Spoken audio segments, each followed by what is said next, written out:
Hello and welcome back to my RC channel.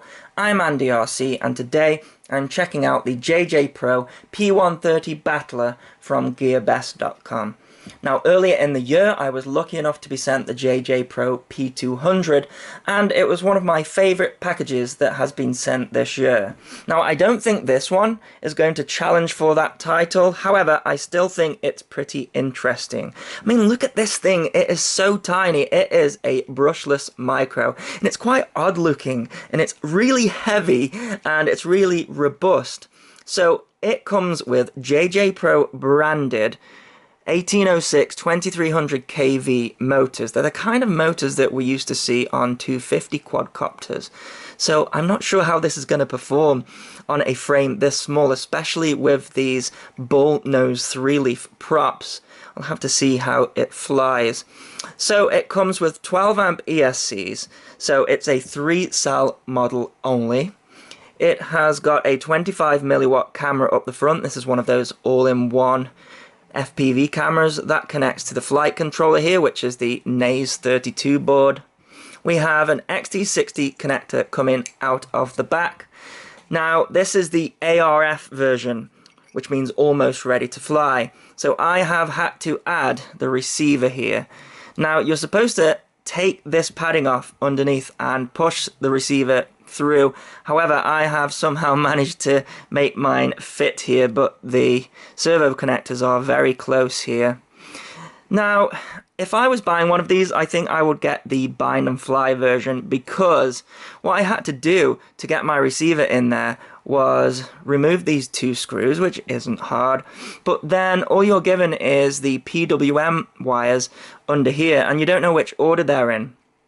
So I took the flight controller off its standoffs, and there's a little JST connector that plugs into the NAS32 board, and the wires go in the same order as the channels on the receiver. So this is the FlySky IA6 receiver, and yes, if you get the ARF version, it comes with PWM wires instead of PPM wires, so just be aware of that if you're thinking of buying this. Now it's really difficult getting everything tucked in. I mean, the propellers come so close to everything at the back, including the XT60 connector.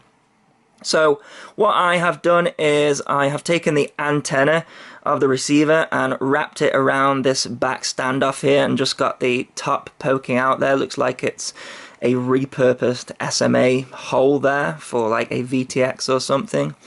But this one is just using this lightweight camera up the front, and you can change the angle of it. It's got little camera angle on it there, which is nice.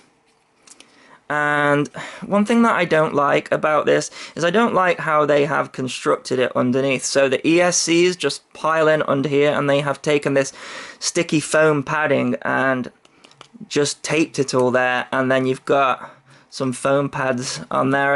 I mean it looks really strong, but I don't know if this is all going to tear off in a crash. We've got some LEDs on the edge here, and you can turn those on and off. It's like a little switch on the power distribution board there. Now you've got some pins coming out of the NAS32 so that they're not soldered direct to the flight controller.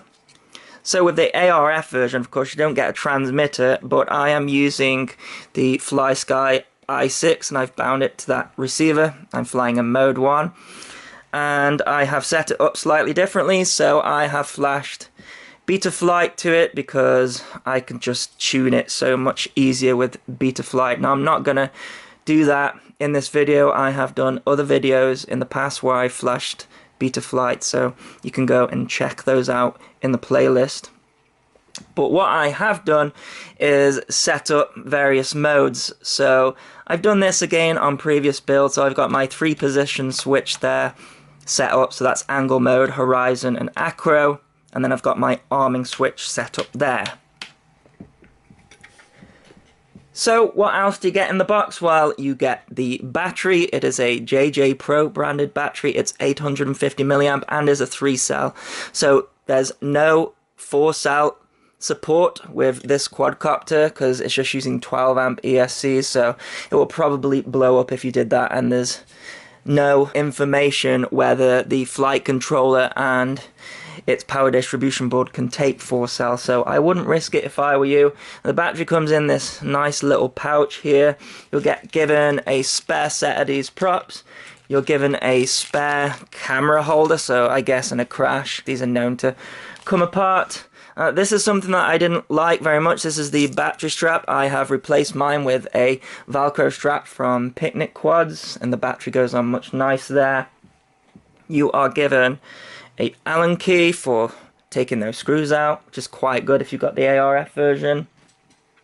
You're given a B3 charger. I just use my B6AC V2 charger to charge my batteries.